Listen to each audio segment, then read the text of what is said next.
Olá!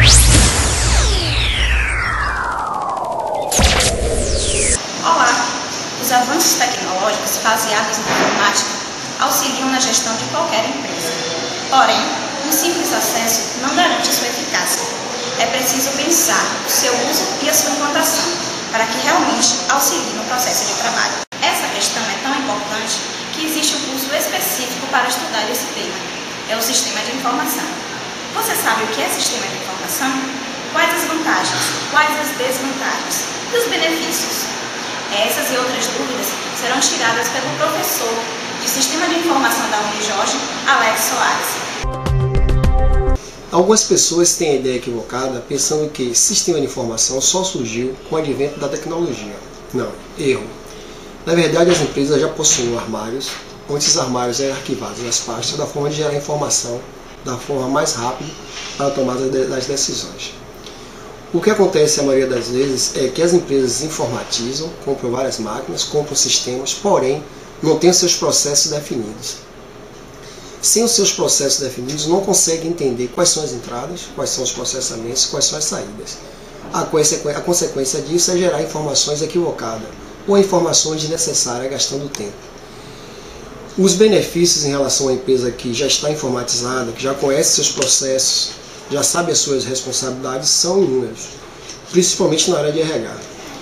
Só que a tecnologia, muitas vezes, ela acontece devido à obrigação de cumprir alguma legislação. Uma das coisas que acontece é a questão das empresas que têm uma certa quantidade de funcionários que precisa ter o cartão de ponto automatizado eletrônico, ou seja, não aceita mais em forma de papel. Advento disso, a empresa já precisa também ter um sistema de gestão de pontos, onde possa calcular no final do mês a quantidade de hora extra, a quantidade de atraso e por aí vai.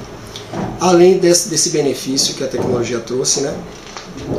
E a questão também de treinamento, né? Gestão de treinamentos, gestão de pessoas, RH online, que possibilita que os seus funcionários consigam tirar contra-cheque, agendar férias, dar sugestões e por aí vai. Aproxima cada vez mais o funcionário da área de RH, né? Uma vez que das principais queixas da força de trabalho é essa distância que o RH tem em relação aos funcionários, aos seus trabalhadores. Uma pergunta que foi feita também é a respeito das vantagens e desvantagens, né? As desvantagens eu posso citar algumas. Hoje temos pouquíssimos profissionais que conseguem analisar os dados que os sistemas possuem. A maioria das pessoas, não só da área de RH como outras áreas, acham que simplesmente usar sistema é cadastrar, alterar, incluir, consultar. Não, lei do engano. Isso é uma parte. Se esses dados já foram todos imputados no sistema, já estão todos no sistema, o que é que precisa ser feito agora? Trabalhar esses dados. Por exemplo, identificar causas que o trabalhador chegou atrasado. Se a empresa tem um sistema de informação, essas causas já estão todas tabuladas. Por exemplo, o plano de saúde manda a quantidade de vezes que o cidadão foi ao médico, ou seu filho foi ao médico, ou sua esposa foi ao médico. Confrontando esses dados, o pessoal de RH pode chegar a uma conclusão que alguma coisa está motivando ele chegar atrasado. Uma outra vantagem que as empresas conseguem tirar acima de gestão é a questão de modelagem de carga e salário, que ajuda bastante que o gestor da RH consiga modelar os cargos de acordo com o salário, de acordo com as funções, de acordo com a carga horária, de acordo com as atualizações específicas que acontecem, já que tudo isso está armazenado em um próprio sistema. Uma outra coisa que o sistema de informação também ajuda bastante são as obrigações em relação às legislações, né? São as RAIs e outros documentos que são enviados para a Receita Federal que ele exige que tenha um sistema que dê suporte para poder gerar essas informações. Atualmente as empresas estão preocupadas com o E-Social, que é o confronto de todas as informações que vão ser enviadas para a Receita Federal. Esse sistema, por enquanto, a Receita Federal está em fase de homologação. Após a homologação, 6 meses entrará em vigor. Aí sim, as empresas terão que estar com essas informações todas consolidadas. Que informações são essas? A questão dos benefícios que existem, a questão do salário, a questão do doença, caso aconteça, a questão de segurança do trabalho tem que estar também articulada, como outras informações que são pertinentes, que são obrigadas a enviar. A maioria das empresas hoje só tem os cadastros básicos dos funcionários, que é endereço, quantidade, filhos dependentes. Só com esses dados não vai conseguir fazer o E-Social. A questão do E-Social é uma obrigação. Então, se a empresa não enviar esse oficial no prazo que foi estabelecido pela Receita Federal, ela vai pagar uma multa. Ou seja, cada dia de atraso no não cumprimento dessa legislação, ela vai arcar com prejuízo organizacional. Então, elas precisam cada vez mais correrem atrás dessas informações. Mas, mais uma vez, não adianta correr só atrás da informação do e-social se não existem outros módulos aderentes que possam gerar essas informações. Esses módulos que já foram discutidos, né? Gestão de ponto, gestão da medicina do trabalho, a questão dos benefícios que o colaborador recebe. E com base nessas informações, a Receita vai poder cruzar o imposto de renda que o indivíduo manda com as informações que a empresa enviou, para saber se ele está fraudando ou não o imposto de renda. Bom, mais uma vez eu torno a repetir. Uma das desvantagens é que o trabalhador da área de RH, melhor, não só da área de RH, a maioria acha que sistema só é incluir, alterar, excluir. Não. Os sistemas estão feitos para a gente tratar essas informações, compilar e identificar os pontos fortes e os pontos fracos e tratarem. Se a pessoa fica somente com o intuito de cadastrar, incluir, excluir, ela não está pensando. E um gestor, ele não faz isso, ele pensa na frente, ele começa a projetar a longo prazo. Em relação a vantagens, a que acontece, a maior vantagem é a diminuição de interferência humana nos processos. Se diminui a interferência de mãos humanas no processo, a quantidade de erros também começam a diminuir. A outra vantagem que o gestor tem que pensar que é, se eu começo a automatizar esse processo, eu posso diminuir a quantidade de pessoas ou de profissionais trabalhando diretamente, imputando dados no sistema para começar a analisar esses dados e, ao mesmo tempo, tirar o RH um pouco do escritório e colocar o RH para conhecer seu ambiente como um todo. Tudo isso quem proporciona é um sistema de informação. Então, galera, conseguiu entender mais um pouquinho sobre o sistema de informação e a sua amplitude tecnológica? Agora, a nossa colega Mariana Duarte está em uma entrevista com o coordenador de TI, Marco Martins, que vai explicar para vocês mais um pouco sobre a criação de sistemas de informação. Estamos aqui com Marco Martins, coordenador de TI de uma empresa de tecnologia que desenvolve sistemas. Bom dia, Marco. Fale um pouco da visão geral do sistema de informação dos dias atuais. Bom dia, Mariana. Hoje em dia existem diversos sistemas de informações que utilizam uma série de recursos, sejam eles de hardware, software e até mesmo pessoas que são responsáveis por estar alimentando todos esses outros recursos. Você poderia nos explicar mais um pouco desses recursos? Como eu já citei, existem os recursos humanos, que são as pessoas que são responsáveis por estar alimentando, no caso de alguns sistemas que são usados pelas empresas.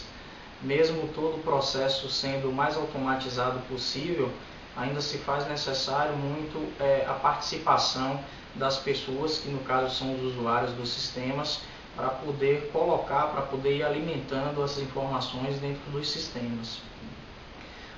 Além das pessoas, nós temos os recursos de hardware, que são os equipamentos, as máquinas, né, os computadores que são usados por essas pessoas para poder estarem fazendo uso desses sistemas computadorizados.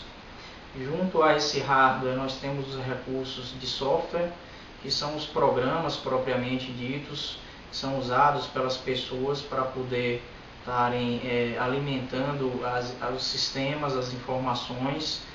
São através de programas de computadores, hoje na maioria das vezes, mas lembrando que existem alguns recursos ainda manuais. Além desses, a gente tem os recursos de dados, que são essas informações digitadas nos programas pelos usuários, que são armazenados, e é necessário ter uma preocupação com relação a como esses dados eles ficam armazenados, eles são armazenados e como eles ficarão disponíveis para os usuários finais. Como exemplo desses recursos de dados, nós temos as questões dos bancos de dados, que são os responsáveis por estarem armazenando essas informações, e nós temos também o que se chama de base de conhecimento. Na empresa que eu trabalho, por exemplo, a gente faz uso de uma ferramenta chamada FOSWIC, onde todos os funcionários podem estar colocando informações dados de recursos que são desenvolvidos, que são criados no sistema, para que outras pessoas elas consigam consultar essas informações e assim ajudar na tomada de decisão junto aos nossos clientes. E por fim nós temos os recursos de rede, que são todos esses equipamentos interligados entre si, se comunicando um com os outros, para que haja, né, uma troca de informações entre setores que muitas vezes lidam com informações diferentes, mas que no final precisam se unir para poder auxiliar os gerentes e os gestores na tomada de decisão. Obrigada, Marco. Agora que já estamos inteirados na parte teórica de sistema de informação, vamos ver entrevistas com alunos que estudam o sistema de informação e pessoas na rua o que entendem do assunto. Eu estou aqui com o Joás, ele vai falar um pouco sobre o sistema da informação. Joás, o que você entende sobre o sistema da informação? Bom dia, boa tarde, boa noite. Sistema da informação eu entendo como algo que no século XXI está trazendo com a globalização, nos leva a ter uma facilidade de comunicação através de vários meios. Por exemplo, a gente pode colocar jornais, televisão, internet principalmente, e todos os sistemas que a gente utiliza no dia a dia, como o celular, facilita a nossa comunicação. Eu entendo que o sistema de informação não tem mais a ver com isso mesmo. No seu trabalho, você trabalha numa empresa de telecomunicação. Como que isso te ajuda? No meu trabalho ajuda bastante, porque quando eu atendo o cliente, eu consigo verificar informações da vida dele e através disso consigo manter a parceria dele junto ao nosso setor.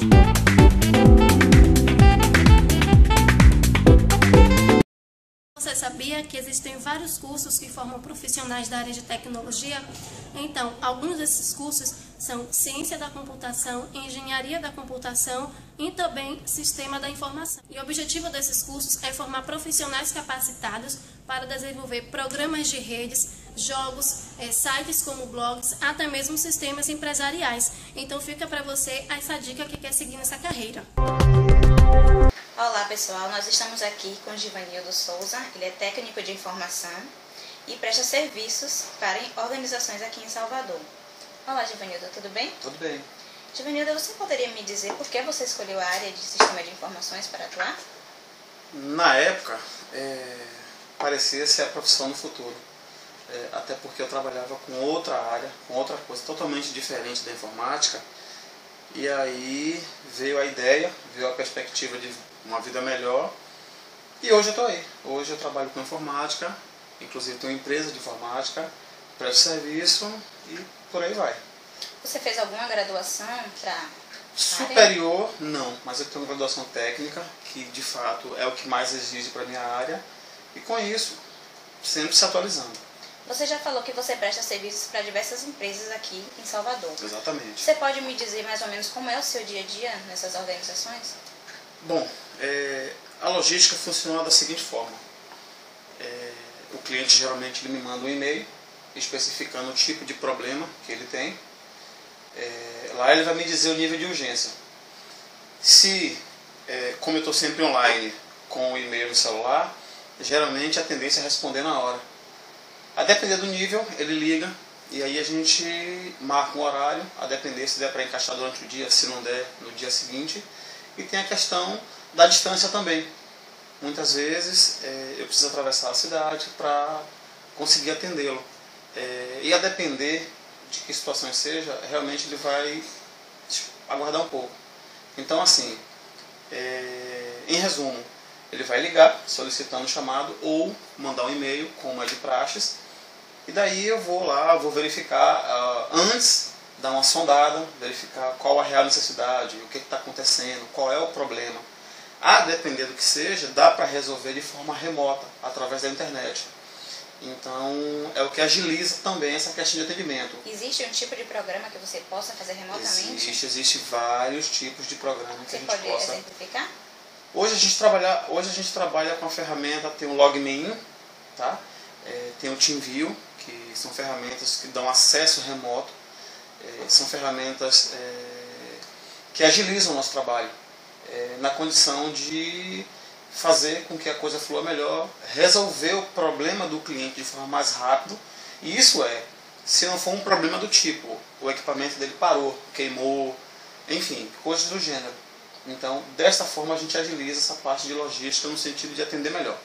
E assim, quando a organização ela te chama, qual os serviços mais que você tem dificuldade em prestar? Hoje eu não diria uma dificuldade, mas eu diria uma situação que acontece com muita frequência. Hoje a gente tem várias atualizações em relação aos protocolos de segurança. Hoje a gente tem uma ferramenta chamada Java, que com certeza muita gente já ouviu falar. Então essa ferramenta ela tem um sistema de atualização que existe uma variável muito grande. É frequente. Acontece da gente ter uma atualização por mês. Acontece da gente ter 2 atualizações por mês. Então isso muda e isso requer intervenção técnica. Isso requer uma atenção maior, porque hoje, para se ter uma ideia, essa ferramenta Java é a que faz a comunicação de bancos. Então é uma das dificuldades que a gente tem com relação ao meu trabalho. E existem outras, questões de antivírus, questões de anti-spam, instalação de programas. Exatamente, atualização inclusive. A gente tem aí algumas incompatibilidades, até mesmo hardwares mais antigos. A gente, com o passar do tempo, a gente tem aí muita atualização de sistema operacional. Até outro dia a gente trabalhava com o Windows XP, hoje a gente trabalha com o Windows 8.1. Ano que vem, talvez, não vai ser o 9, vai ser o 10. Então já existe aí, as plataformas mais antigas, a gente já não consegue mais fazer essa atualização sem que você faça também uma atualização de hardware, se troque seu equipamento e por aí vai. E toda essa atualização, ela tende a melhorar dentro da organização, não é verdade? Que, na verdade, o processo ele fica mais avançado e fica também mais rápido e mais ágil. De fato, nenhuma atualização é feita para prejudicar, pelo contrário. Uma das situações que também se caracteriza com uma certa dificuldade é o seguinte: o usuário está acostumado com uma plataforma X, de repente a gente muda para Y, então ele vai ter algumas dificuldades para caminhar. Quem trabalhava com o Windows XP, por exemplo, que foi direto para o Windows 8, levou um susto. Então ele teve que se readaptar à parte operacional do sistema. Então ele teve muita dificuldade. Claro que é um novo sistema, porém com caminhos também diferentes. E a pessoa que trabalhou ali 10 anos com o Windows XP de repente sai, de fato é uma das grandes dificuldades que a gente tem. Porém, é evidente que o sistema 8 ele é muito mais atualizado, é muito mais melhorado em todos os aspectos: segurança, mídia e por aí vai. Para finalizar a nossa entrevista, eu gostaria de saber o que é que você vê futuramente do sistema de informação, tanto para a sua empresa como para a vida da sociedade e das organizações. Todo mundo sabe que sem informática a gente não vive. Sem o sistema de informação a gente não vive. Um dos exemplos é que antigamente eu precisava levar um notebook gigante na mochila. Hoje, isso aqui resolve o meu problema. Hoje aqui eu tenho bancos, e-mails, aqui, além de ligar e receber ligações, é claro.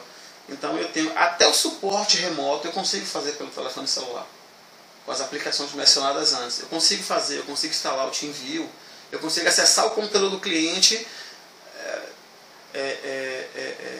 de qualquer lugar, de um estacionamento, de um ônibus, em qualquer lugar. Basta ter internet e a gente faz. E a questão da parte futurista, de fato, a gente tem como é que eu posso definir? Hoje a gente pode definir que a informática é praticamente tudo que nos rodeia. Tudo a gente precisa de tecnologia, tudo a gente precisa de sistema de informação.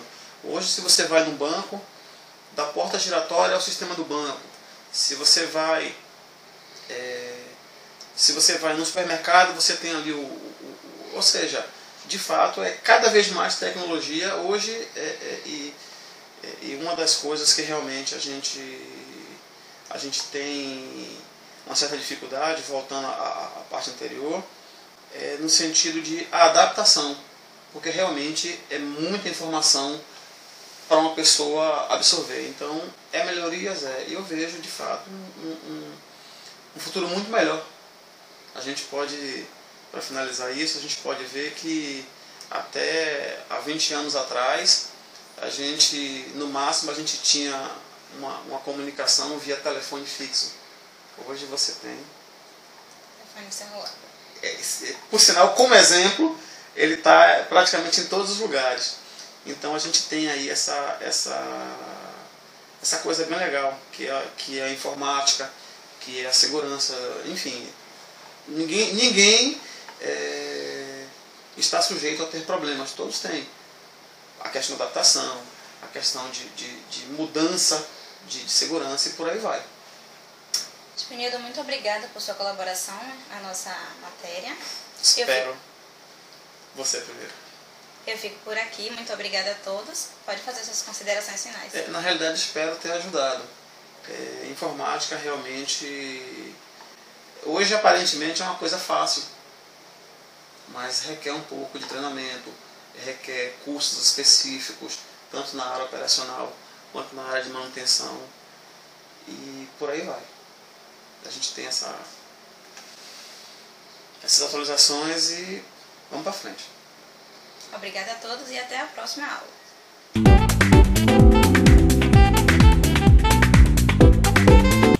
Você sabia que o sistema da informação está presente no seu dia a dia?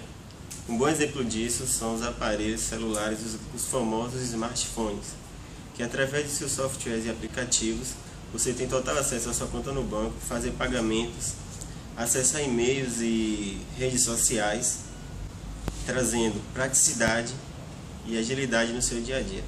Então, galera, o sistema de informação abrange todas as áreas da organização, não é verdade? Na área de recursos humanos não é diferente. Existem programas específicos que auxiliam na tomada de decisões.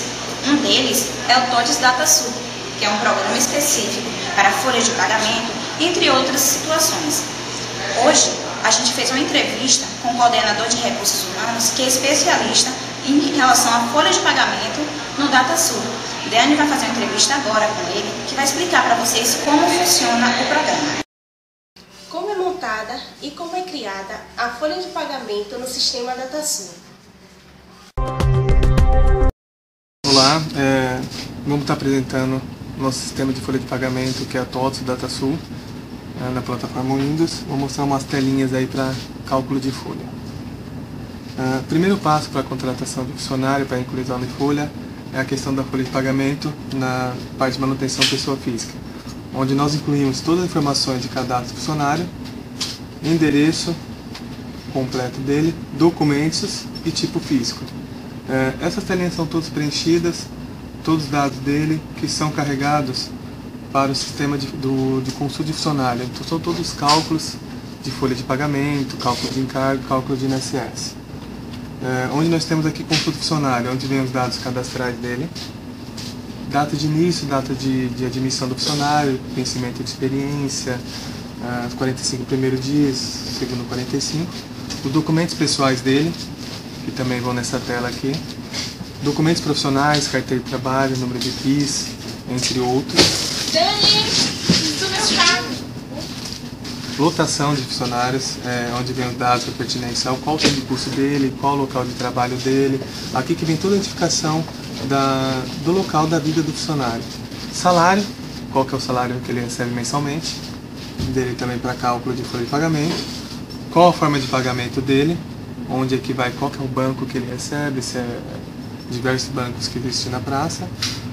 O cálculo dele, se é cálculo de adiantamento de salário recebe, cálculo 13º, cálculo de INSS, se desconta a contribuição confederativa, desconta a contribuição sindical, para cálculo de folha. Todas as informações aqui. FGTS e INSS são informações complementares aí que são feitas para cálculo de folha. Então todos os documentos, todas essas telas são preenchidas.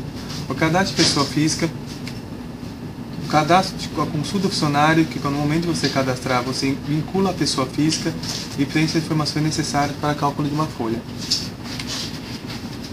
Além do cálculo de uma folha, nós temos a questão da inclusão de benefícios, que são os benefícios alimentação, quando fornecido pela empresa, vale transporte, que é obrigatório, plano de saúde e o seguro de vida. Então, todas essas linhas são cadastradas e são feitos pagamentos à parte da folha de pagamento, onde transitam apenas os valores de desconto de alimentação, transporte, plano de saúde e seguro de vida, que é a participação funcionária. Nós utilizamos o sistema, além do DataSul, o sistema SAP, que faz um vínculo sistema SAP com o DataSul, onde é necessário o cadastramento, além das telas de pessoa física, o cadastramento de tela de complemento, onde preenche todos os dados do funcionário também, que é um vínculo do sistema SAP, devido ao reporte nosso, que é para a matriz, onde estão todos os cálculos também, geral, cálculos, habilidades e motivos SAP, que são os motivos, qual o motivo da admissão dele, qual o motivo do desligamento. Após todas essas telas, todos esses cálculos, todas essas informações, nós calculamos a folha dele, baseado na tabela do INSS, Imposto de Renda Vigente. Feito todo esse cálculo, geramos relatório, listagem e folha fiscal, onde utilizamos eles para fazer a conferência, onde nós temos os diversos campos aqui para filtro. Classificação, parâmetro, qual que é o meio de competência, qual o tipo de folha que eu vou utilizar, se é somente só os funcionários, somente totais, que é uma questão gerenciais, para verificar quanto que está o custo de uma empresa. Fazemos a seleção, eu quero só um determinado estabelecimento, quero só uma determinada lotação, e a impressão. Ela é impressa para a gente nesse formato, onde sai todas as verbas do funcionário. Qual o salário que está recebendo, qual o DSR, os adicionais, desconto de INSS. Essa é a nossa folha de conferência, analisada detalhadamente para evitar erros. Pessoal, basicamente é isso. Espero que vocês tenham entendido como funciona o processo de cálculo de folha, conferência. Tem mais informações amplas, mas isso aqui é o básico em relação ao cálculo de folha. O funcionário está recebendo e fica feliz. Obrigado. Então, galera, conseguiu entender como funciona o sistema de informação na área de recursos humanos? O DataSul é um desses programas que auxiliam na tomada de decisões, ou seja, a folha de pagamento, uma peça importante dentro da área do RH. Eu fico por aqui. Obrigada por sua atenção e até a próxima.